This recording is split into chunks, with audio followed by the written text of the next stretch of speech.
Assalamualaikum warahmatullahi wabarakatuh. Salam sejahtera untuk kita semua. Jumpa lagi pada video pembelajaran mata kuliah entrepreneurship. Hari ini kita masuk ke dalam pertemuan kelima dengan topik yaitu bidang usaha dan permodalan. Kita langsung saja masuk ke dalam pembahasan. Pada pendahuluan, untuk memulai bisnis, kita harus memilih produk yang menguntungkan atau profitable, ya. Itu merupakan hal yang utama, ya, hal yang sangat penting ketika kita memulai usaha baru. Kita harus memilih produk yang menguntungkan kita sebagai pengusaha. Selain menguntungkan kita, tapi juga memberikan nilai lebih kepada masyarakat atau konsumennya. Kira-kira produk yang kita gunakan ini memberi dampak positif atau tidak kepada penggunanya, menjawab kebutuhan mereka atau tidak, dan menguntungkan kita sebagai pengusaha atau tidak, ya. Nah, ini ada quotes, ya. Kunci emas untuk sukses adalah melakukan bisnis yang tepat pada saat yang tepat, ya. Hal ini menunjukkan penentuan jenis produk itu sangat diperlukan, ya. Kita perlu menentukan jenis produk yang baik, yang profitable, yang menguntungkan, dan memberi manfaat lebih kepada konsumennya. Lalu memilih waktu. Jadi dari kunci emas itu kita dapat melihat ada dua hal. Yang pertama penentuan jenis produk, dan yang kedua adalah waktu yang tepat. Memilih waktu yang tepat. Dalam arti saat benar-benar konsumen itu membutuhkan, dan itu sangat penting, ya. Kedua hal ini sangat penting. Jadi pertama penentuan jenis produknya, apakah itu menguntungkan kita sebagai pengusaha atau tidak, memberikan nilai lebih kepada masyarakat atau tidak. Yang kedua memilih waktu, apakah waktunya tepat pada saat konsumen membutuhkan produk yang kita ciptakan, produk yang kita akan jual itu, ya. Jadi kunci emas untuk sukses dalam berbisnis itu ada dua. Pertama penentuan jenis produk yang tepat, dan yang kedua adalah waktu yang tepat. Kalau kita ingin membangun usaha, ya, ketika kita membangun usaha mungkin bingung kita memilih jenis usaha apa. Ada 5 jenis usaha yang bisa kita bangun dan kembangkan. Yang pertama usaha ekstraktif. Apa sih usaha ekstraktif? Usaha ekstraktif itu usaha yang bergerak dalam bidang pertambangan atau langsung mengambil dari kekayaan alam, ya. Contoh ya tadi itu batu bara, tambang, dan ini pasti modalnya sangat besar, usaha ekstraktif. Yang kedua, usaha di bidang agraris, ya, yang mencakup usaha pengelolaan kebun, perdagangan hasil pertanian, perkebunan, dan peternakan. Nah, ini saat-saat pandemi seperti ini sangat diminati usaha di bidang agraris. Di saat pandemi seperti ini, kebanyakan orang mulai kreatif dan mulai bercocok tanam.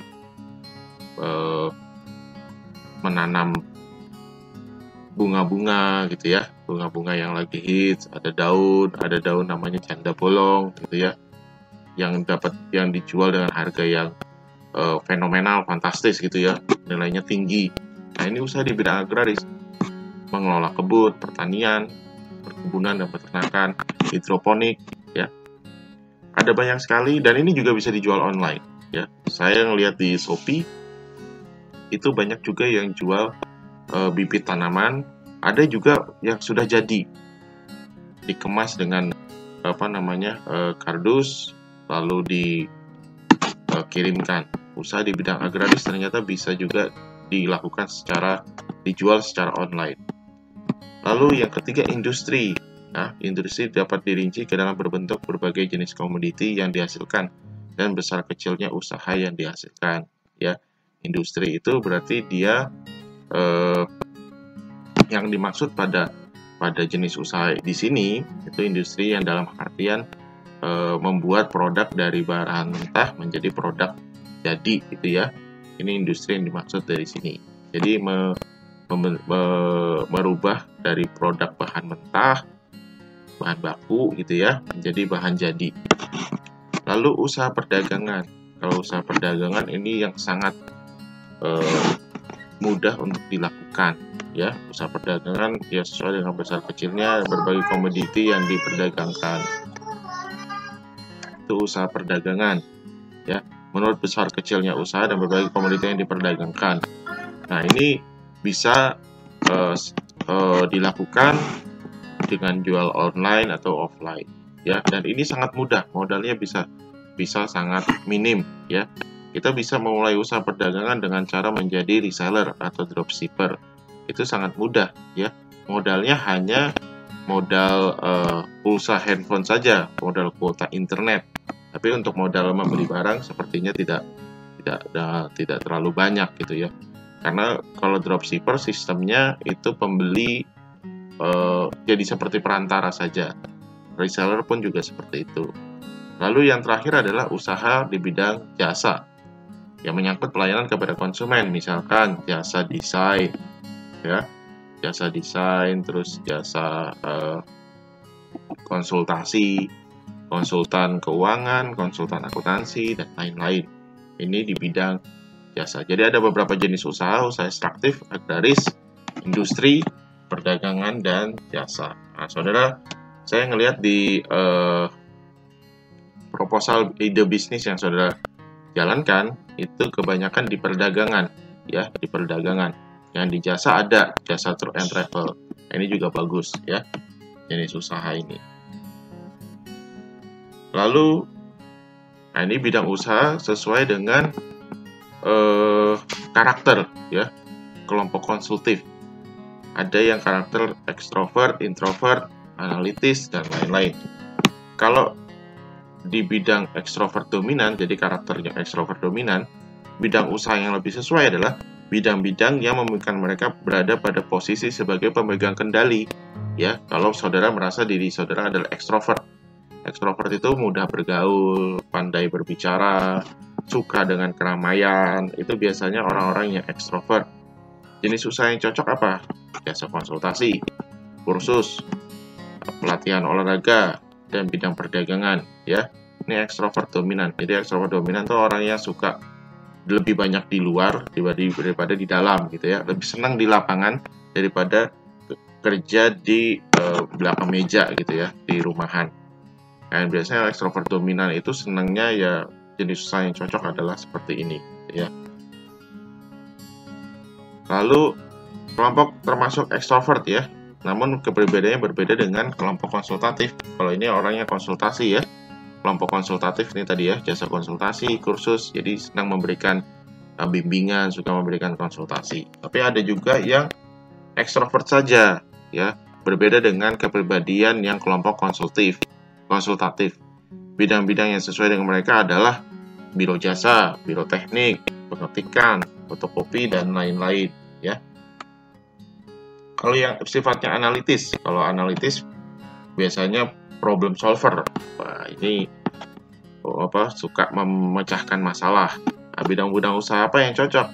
Jasa terjemahan, jasa reparasi perangkat elektronik, karya intelektual, perancang busana, laundry, jasa penjahitan. Jadi ini kelompok yang problem solver, ya.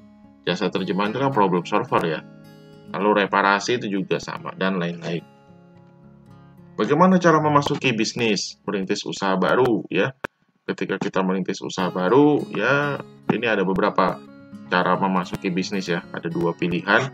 Kita mau merintis usaha yang benar-benar baru atau membeli perusahaan yang sudah ada tapi masih baru, gitu ya. Nah, ini ada dua cara bisa merintis usaha. Jadi usaha itu sebelumnya belum pernah ada. Lalu yang kedua, membeli perusahaan baru. Jadi perusahaan yang sudah ada cuma belum terlalu lama, gitu ya. Itu bisa kita beli. Menurut Zimmerman, ada hal kritis untuk menganalisis perusahaan yang akan dibeli. Yang pertama, alasan pemilik menjual perusahaan, potensi produk dan jasa yang dihasilkan, aspek legal yang dimiliki, kondisi keuangan perusahaan yang akan dijual. Jadi ketika saudara misalkan ada, saya mau take over usaha saya, siapa yang mau nerusin misalnya, gitu ya. Kita harus melihat dulu alasan pemilik menjual perusahaan itu apa, menjual usaha itu apa. Wah, jangan-jangan memang nggak laku, gitu ya. Makanya dia jual, atau benar-benar BU gitu, butuh uang. Kalau misalkan BU kita masih bisa, oh ya boleh deh kita ini, ya, sebagai pertimbangan. Lalu yang kedua, potensi produk dan jasa yang dihasilkan. Kira-kira apa yang dijual itu benar-benar dibutuhkan masyarakat atau enggak? Benar-benar dibutuhkan konsumen atau enggak? Ya, atau jangan-jangan usaha itu dijual karena memang tidak ada konsumen yang membutuhkan, gitu ya, tidak berpotensi gitu. Lalu yang ketiga, aspek legal yang dimiliki, ya, lihat legalitasnya usaha tersebut, lihat legalitasnya. Kalau memang bentuknya badan usaha, ya kita cek legalitasnya, karena kalau itu tidak main-main untuk membeli usaha yang sudah ada badan usahanya, gitu ya. Lalu kita lihat juga kondisi keuangan perusahaan yang akan dijual. Dia dijual dengan kondisi keuangan yang seperti apa? Ternyata hutangnya menumpuk, gitu misalkan. Ya, ini kita harus melihat juga. Jadi ada 4 alasan ketika kita membeli usaha yang sudah di take over, gitu ya, usaha baru yang di take over. Nah, ini cara memasuki bisnis ada 2, merintis usaha yang baru yang belum pernah ada sebelumnya, dibuat baru. Lalu yang kedua, membeli perusahaan, ya, membeli usaha yang sudah ada, gitu ya. Ada juga yang ketiga, yaitu franchising. Nah, saya pernah nih franchise, ya. Jadi franchise itu kita membeli hak jual atau membeli sebagian hak dari pemilik atau inovatornya, ya. Nah, ini kerjasama manajemen untuk menjalankan perusahaan cabang atau penyalur. Inti dari waralaba adalah memberi hak monopoli untuk menyelenggarakan usaha dari perusahaan tersebut, ya. Jadi kita membeli hak untuk membuka usaha dengan nama yang sudah dibuat sebelumnya, gitu ya. Dalam waralaba dikenal beberapa istilah, ada franchisor. Franchisor itu yang memberikan lisensinya, ya, pemiliknya itu franchisor, dan juga ada franchisee. Franchisee ini kita yang membeli, misalkan membeli franchise-nya, itu franchisee namanya. Perusahaan yang diberikan lisensi itu franchisee. Jadi franchisor itu induk perusahaan yang memberikan franchise, itu franchisor. Tapi kalau franchisee itu yang diberikan lisensinya. Bisa juga sebagai alternatif ketika kita memulai bisnis franchise. Tapi perlu juga dilihat apakah bisnis itu sudah jalan sebelumnya, sudah laku atau enggak, gitu ya. Produknya laku atau enggak. Kalau laku, jalan aja franchise-nya. Dan tapi kalau yang laku ini biasanya mahal, gitu ya. Seperti misalkan kalau di Jogja itu ada warung steak dan lain-lain, ada juga spesial sambal, itu juga franchise, dan franchise-nya itu juga mahal tapi menguntungkan sekali, gitu ya, menguntungkan sekali. Ada juga minimarket yang bisa kita franchise juga, seperti Indomaret, Alfamart, itu ada beberapa perjanjian yang kita bisa franchise. Nah, kalau Indomaret dan Alfamart itu menjual barang-barang yang laku, ya, yang dibutuhkan masyarakat. Dan kalau kita lihat secara empiris, kita lihat secara terbuka, gitu ya, itu banyak juga rame semua, gitu ya, banyak yang rame, dan saya lihat jarang yang Indomaret dan Alfamart yang sepi. Nah, itu bisa kita jadikan alternatif untuk memulai usaha dengan modal yang diperlukan, ya. Kalau ide usaha dari imitasi boleh nggak, Pak? Dari imitasi, gitu ya, kita mengcopy ide kreatif. Ini bukan, kalau usaha dari creative adapters itu tidak melanggar hukum, ya. Jadi tidak melanggar hukum kalau kita melakukan imitasi, mengcopy ide kreatif. Yang tidak boleh, yang melanggar hukum itu adalah counterfeits dan product pirates. Apa sih counterfeit dan product pirates? Ya, pembajakan merek. Jadi namanya sama, logonya sama, warnanya sama, yang dijual juga sama, gitu ya. Nah, ini yang dinamakan dengan product pirates. Profesi ini hanya dijalankan oleh penipu, bukan seorang entrepreneur. Jadi jangan melakukan counterfeits atau product pirates, ya. Tapi kalau mengcopy ide kreatif boleh, Pak? Boleh. Banyak tuh yang bikin kopi, selain kopi janji jiwa, ada juga kopi lain hati. Namanya kan tapi beda, tapi jenis produknya sama, gitu ya. Hanya diubah sedikit-sedikit, ya, ditambahin, dimodifikasi lah. Nah, itu creative adapters, pengcopy ide kreatif. Itu tidak melanggar hukum dan itu boleh dilakukan. Tapi yang tidak boleh dilakukan adalah pembajakan merek. melakukan membuka kopi janji jiwa padahal tidak membeli franchise-nya. Ya, kita buka sendiri gitu ya. Itu namanya pembajakan merek. Nah, untuk mengantisipasi mengenai hal tersebut, katakanlah kita mempunyai produk inovasi baru, lalu ada orang yang mau membajak merek kita. Nah, bagaimana cara mengantisipasi hal tersebut? Kita harus melakukan hal ini, cara menghindari counterfeit dan product pirates. Ya, kita bisa mengamati perilaku usaha yang sudah ada, lalu mencari kelemahan untuk memperbaikinya. Tapi selalu menggunakan brand sendiri, ya, harus menggunakan brand sendiri. Kita perlu melakukan seperti di bawah ini, mempelajari industri yang sudah ada, mengkaji input dan output industrinya, menganalisa tren populasi dan data demografi, mengkaji tren ekonomi, menganalisa terhadap perubahan sosial, mengkaji pengaruh aturan baru. Ya, kita harus pelajari industri yang sudah ada seperti apa, gitu ya. Kopi misalkan, ini industri kopi ya, industri kafe, industri coffee shop. Nah, ini seperti apa, gitu ya. Lalu mengkaji input dan output industrinya, ya. Inputnya itu berupa bahan baku, ya, bahan bakunya. Output yang dihasilkan adalah barang jadinya kopi yang sudah dikemas dan lain-lain, ya. Menganalisa tren populasi, mengkaji tren ekonomi, menganalisa perubahan sosial, dan mengkaji pengaruh aturan baru. Ini perlu kita cermati ketika kita menghindari produk pirates dan counterfeit. Nah, supaya terhindar dari itu bagaimana? Ya, bikin paten.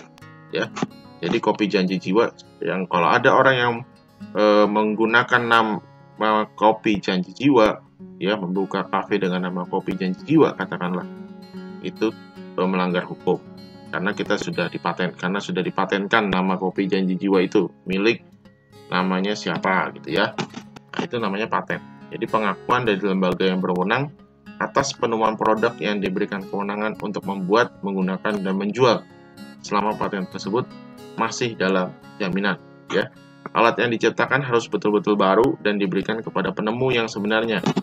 Tidak boleh diduplikasi atau dijual oleh siapapun tanpa izin dari penemunya. Nah, ini perlu paten namanya, ya, paten.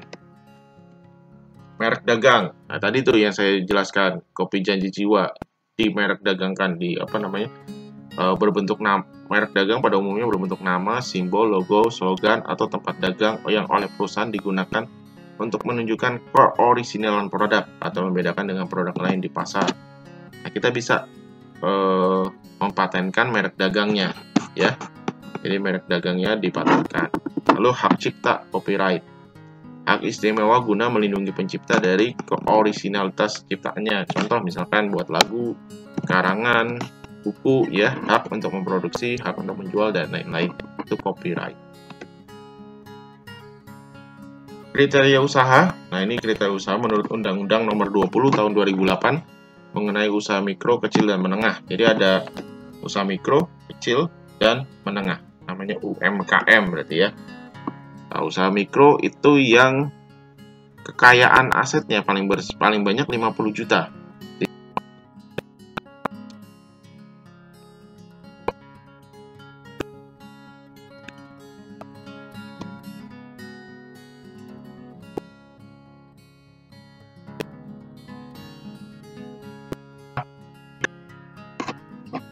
Usaha kecil itu masuknya mana? Usaha kecil kategorinya adalah asetnya lebih dari 50 juta sampai paling banyak adalah 500 juta.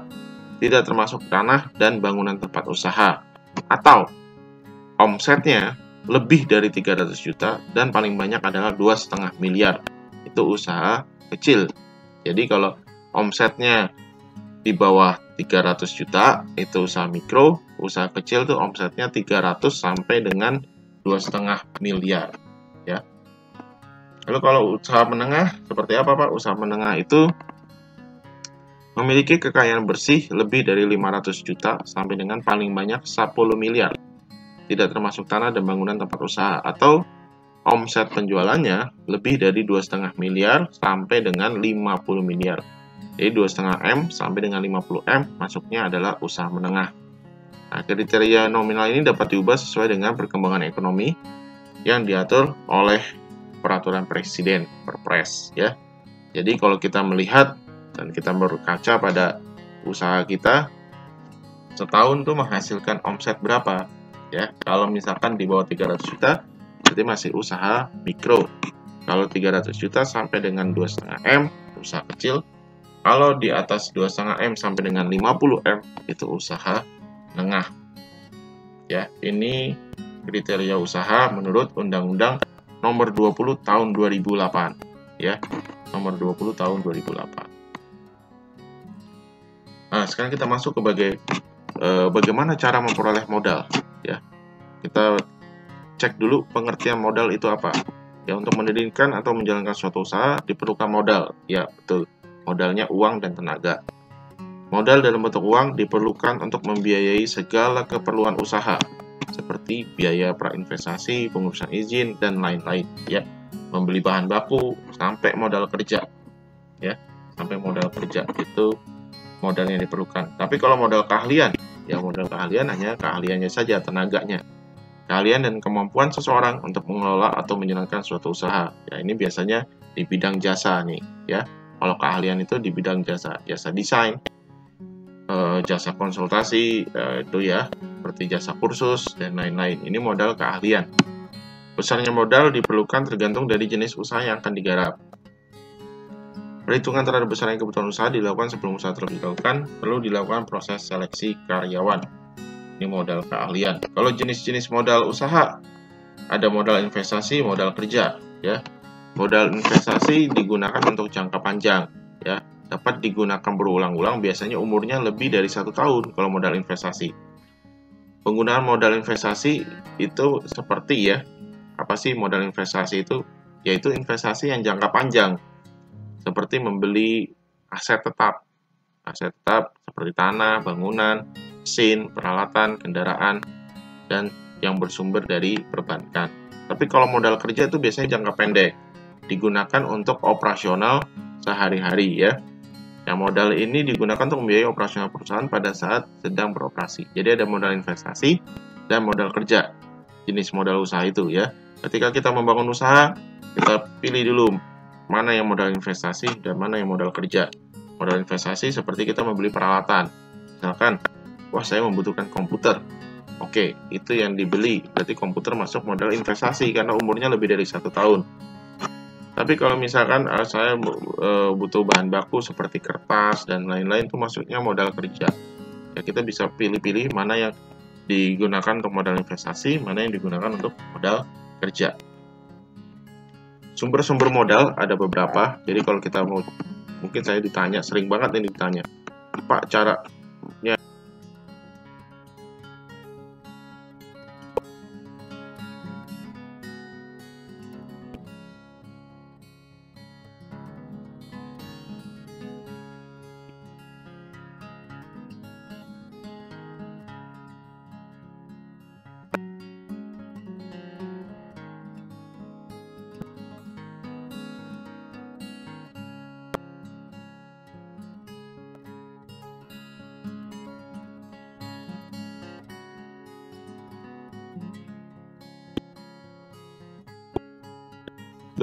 tabung, yaitu modal sendiri plus modal pinjaman ya.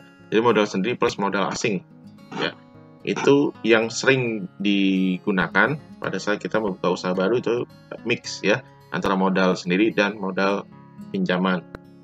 Ini yang perlu kita garis bawahi. Kenapa untuk memperoleh sumber modal itu ada 2, modal sendiri dan modal pinjaman. Nah, gimana Pak, modal pinjaman apakah kita boleh berhutang Pak? Ya kalau asal dikembalikan boleh-boleh saja, jangan sampai tidak dikembalikan, tidak dibayar. Nah, hutang yang tidak dibayar itu yang tidak boleh ya, melanggar hukum juga itu.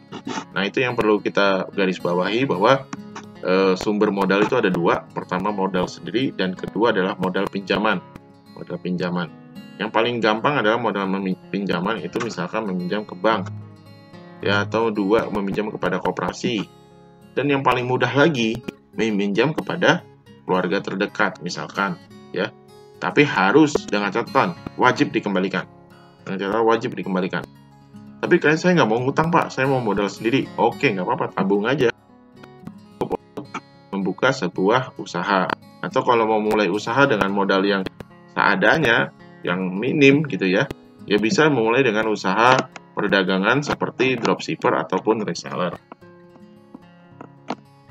Nah, ini untuk memperoleh modal, usaha perlu diperhatikan. Pertama, tujuan perusahaannya apa. Lalu, masa pengembalian modal. Nah, ini yang paling penting. Jadwal pengembalian modalnya. Ya, jadwal pengembalian hutang yang kita pinjam. Gitu ya. Uang yang kita pinjam itu harus dijadwalkan pengembaliannya. Misalkan janji dalam waktu, saya janji dalam waktu 1 bulan, saya ganti misalkan. Itu harus benar-benar 1 bulan diganti. Gitu ya. Lalu biaya yang dikeluarkan ketika kita sudah meminjam, kita sudah memperoleh modal, biaya yang dikeluarkan berapa itu harus diperhitungkan. Jangan cuma dianalisa di awang-awang, tapi harus dicatat berapa biaya yang dikeluarkan. Lalu diestimasi keuntungannya. Dari biaya yang dikeluarkan, pendapatannya yang diperoleh sekian, berarti ada sisa sekian. Nah, itu keuntungan kita. Nah, itu untuk memperoleh modal, usaha perlu diperhatikan 4 hal ini. Tujuannya apa? 2, masa pengembalian modal, 3, biaya yang dikeluarkan, dan 4 adalah estimasi keuntungan. Ini saya sudah jelaskan pengertian modal sendiri ya. Modal sendiri nggak ada biaya, ini kelebihannya tidak ada biaya, tidak tergantung pada pihak lain, tanpa melakukan persyaratan yang rumit, tidak ada harus mengembalikan modal, kekurangannya ya jumlahnya terbatas, perolehannya relatif lebih sulit bahkan lebih lama, yang terakhir kurang motivasi karena mungkin waduh ternyata peliharaan saya sakit, jadinya uang yang harusnya untuk modal usaha dikeluarkan untuk biaya perawatan peliharaannya misalkan ya. Kekurangan modal sendiri itu seperti itu. Kalau modal asing, modal pinjaman, ini saya sudah jelaskan. Sumber dana bisa dari bank, bisa dari non-lembaga dan lembaga keuangan lainnya, dan juga bisa jadi perusahaan non-keuangan. Nah, ini kelebihannya jumlahnya tidak terbatas, motivasi usaha tinggi karena modal pinjaman harus mengembalikan, jadi bekerja keras supaya bisa mengembalikan uang yang kita pinjam. Jangan sampai didatangin debt collector dulu baru bayar gitu ya. Itu kelebihan dari modal pinjaman, motivasi usaha tinggi. Kekurangannya ya dikenakan bunga, harus dikembalikan, lalu beban moral. Kalau modal campuran, nah ini yang paling penting nih, saran yang paling baik untuk memulai usaha adalah dengan menggunakan modal campuran. Ya, jadi antara modal sendiri plus modal pinjaman. Katakanlah pinginnya 10 juta nih. Untuk membuka usaha diperlukan uang 10 juta. Kalau bisa 30% itu modal sendiri, 70% modal pinjaman. 30% berarti 3 juta modal sendiri, 7 jutanya adalah modal pinjaman. Nah, itu modal campuran. Oke, itu saja yang bisa saya jelaskan. Terima kasih saudara sudah memperhatikan video pembelajaran ini. Jangan lupa mengerjakan soal tugas ya dari slide 25 sampai slide 27. Saya akhiri, sampai jumpa kepada video pembelajaran berikutnya.